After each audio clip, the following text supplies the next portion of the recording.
Hello, hello, and welcome back. This is Louix Dor Dempriey, and this is December 31st, 2013.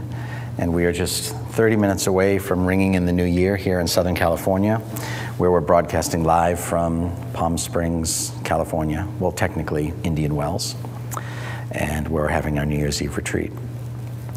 So we've been here for several days, and now this comes this wonderful time each year when I speak revelations and insights about the coming year and how we can align with these energies that are radiating onto the planet so that we can live in the greatest harmony with God's will, with the divine plan, with our own personal inner journeys and sense of integrity and truth, and be in harmony in life, as within, so without.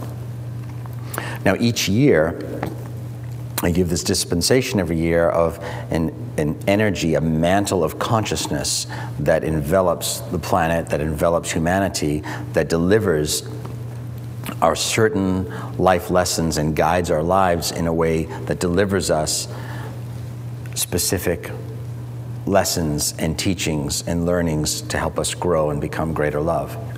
And what we magnetize and manifest in our life is shaped and directed by these energies so that we can grow in specific areas of our lives. And each year they build upon each other. It's not like, oh, you'll never deal with that. What was in 2012, you'll never deal with that again. They just keep building and building, and there's a primary focus on this where not only the universe sends this to you, but it's also for you to place your focus upon it and recognize how this plays out in the different rites of passage circumstances in your life.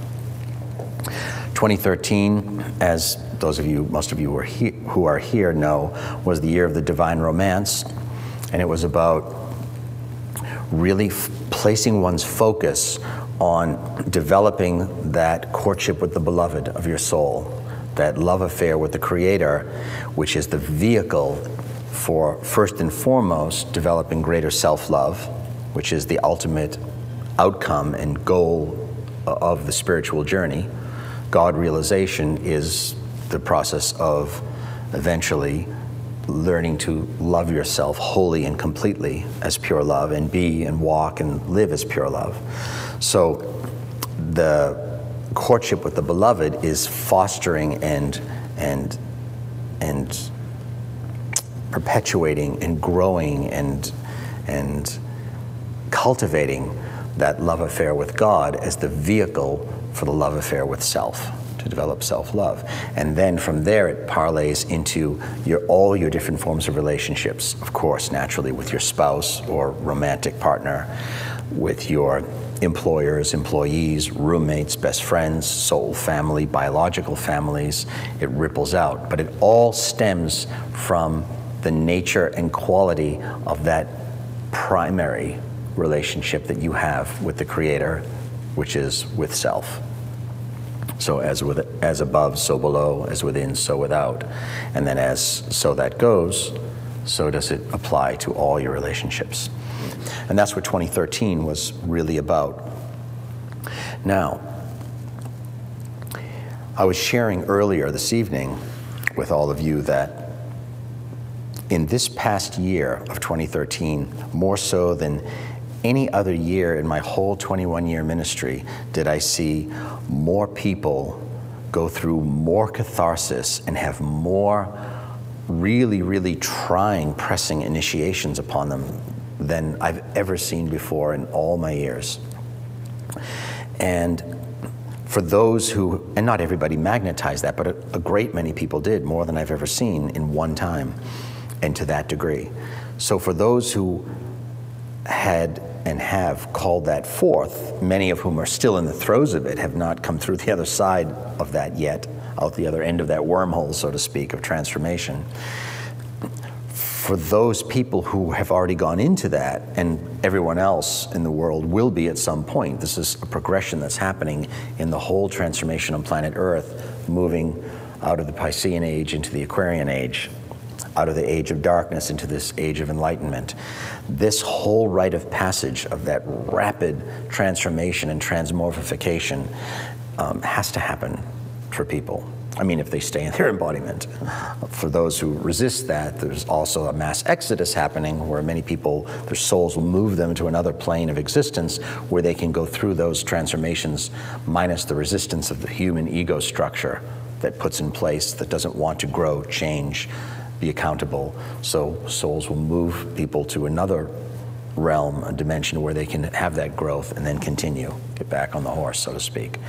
So for those who have gone through or are in that rapid transformation and catharsis, you'll see yourselves at some point as you come out the other side, and for others as well, this next year will be a very natural progression to that, because with 2014, the year 2014, is going to be the year of new beginnings. And so for people who have really had their nose to the grindstone and been grinding out a lot of these things that have been so trying and so taxing, where they've just had to hold on and persevere and do their very, very best to handle, to exist, to survive, to succeed and to vanquish their demons and move through these initiations, at some point there's this breakthrough. And a lot of you who've been in the thick of it, you will have that breakthrough in this year. Mark my words. For those who haven't come to that yet, this coming year of new beginnings will be the beginning of going into that wormhole. So for those of you who've just been, I don't want to say coasting along and diminish that or demean anyone's circumstance, but for those who have not encountered that yet, for many of those people, they will start going into these rites of passage, this rapid transformation and purification. So some of you will be entering what others of you will be coming through and leaving this year. Both fall under the auspices and the mantle of new beginnings. So this can play out in people's relationships, in people's lives in terms of new relationships. Some people will find lovers this year, find partners this year. Some people will have brand new ventures in business, if not even brand new careers. Some people will have brand new beginnings in their existing careers, where all of a sudden it will give way to a larger, greater, better, more peaceful, more harmonious version of itself, of its former self. Some people will see their relationships redefine and recreate themselves, and hopefully within oneself as well. It's a really, really beautiful thing. It's also 2014 numerologically adds up to a 7, and 7 in numerology is transformation. It's alchemy and transformation.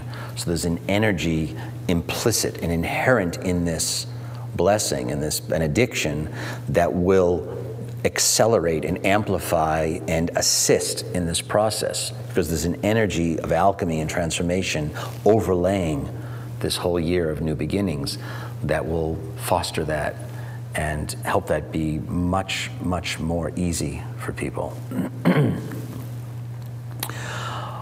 So that's a good thing. And either way, whether you've come through or are in the process of coming through these massive transformations to, have this breakthrough and new beginning, or whether you are now entering into a period of rapid initiation and rite of passage, be grateful, be ever grateful, and understand the principle behind it, that it's all part of this really, really accelerated period of change on the planet that is helping people, and I underscore the word helping.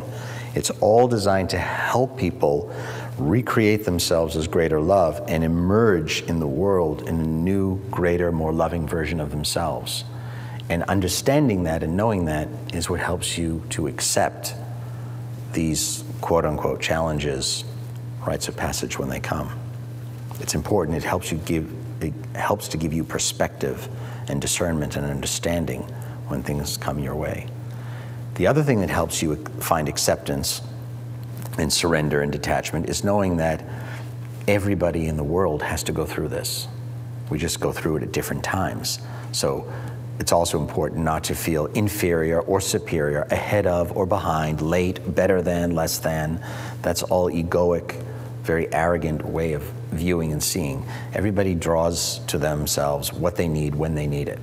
So there's nobody who's ahead of or behind anyone else.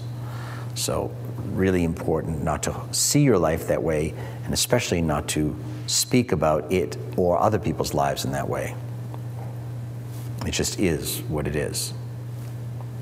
So now there is I usually like to give a certain talisman, a physical tool that can help people harness these energies and hold them and to serve as a talisman and a guide and a helper. Now, in this particular year, I found a crystal, a stone that works, that holds this energy of new beginnings, which I know, like in the Maori culture of New Zealand, it's embodied in the baby fern frond, which is the koru, which is new beginnings.